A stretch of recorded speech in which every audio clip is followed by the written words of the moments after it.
गुजरात एक ऐसा शहर है जो हर किसी को अपनी रंगीन गलियों, साफ सुथरे सड़कों और कल्चर के लिए पसंद आता है।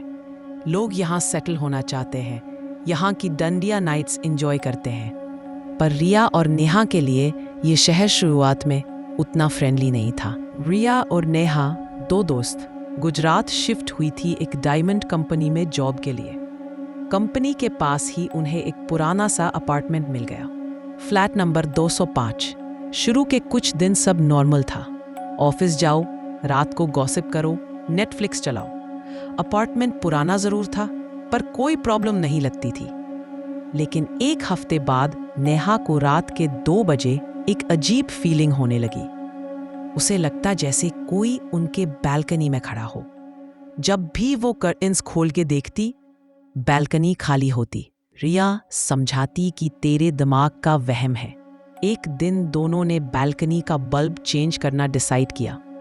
जैसे ही बल्ब जला, उन्हें एक काला साया कॉर्नर में खड़ा दिख गया और अगले ही पल गायब। उस रात दोनों को एक ही सपना आया। एक औरत सफेद साड़ी में, हाथ में एक चमकता डायमंड लिए कहती थी, वापस करो, ये मेरा है। अगले दिन रात को सबसे ज्यादा डरावना पल आया। रिया बाथरूम में गई।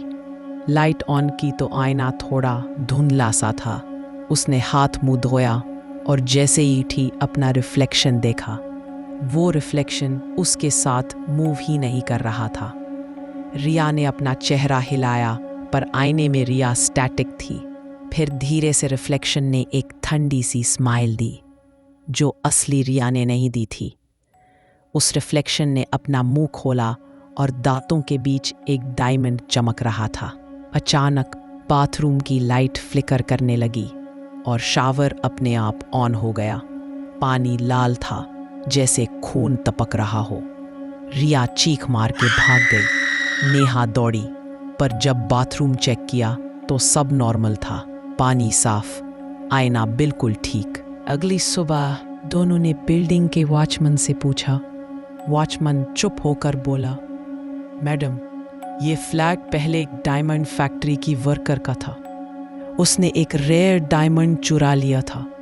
पकड़े जाने के डर से उसने बालकनी से जंप कर लिया और तब से ये फ्लैट सुनसान है।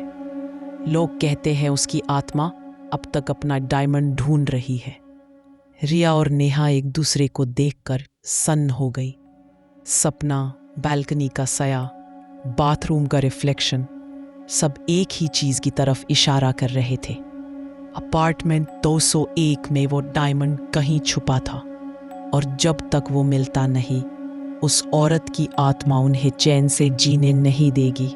दोनों ने डिसाइड किया कि वो डायमंड ढूंढने की कोशिश करें। पर जैसे ही वो अपार्टमेंट में गए, हॉलवे में फुटस्टेप्स सुनाई दिए, पर कोई नहीं था। कॉर्नर से एक हल्की सी चमक दिखी और जैसे ही रिया ने अप्रोच किया, चमक गायब हो गई। औरत की आवाज फिर से आई, वापस करो, वरना तुम भी मेरे साथ चलो। रिया और नेहा ने बालकनी के कॉर्नर में एक छोटा बॉक्स देखा। बॉक्स खुला, अंदर वो डायमंड था। जैसे ही डायमंड उनके हाथ में आया, बालकनी की हवा तेज हुई, शैडोज मूव होने लगे और एक ठंडी सी लाफ्टर, औरत की आत्मा का विस्पर, तुमने मेरा डायमंड ढूंढ लिया, पर अब तुम्हें मैं छोड़ने वाली नहीं। जहां आज भी कोई उनकी आंखों से बचकर नहीं जा सकता। और वो डायमंड अब भी किसी का इंतजार कर रहा है।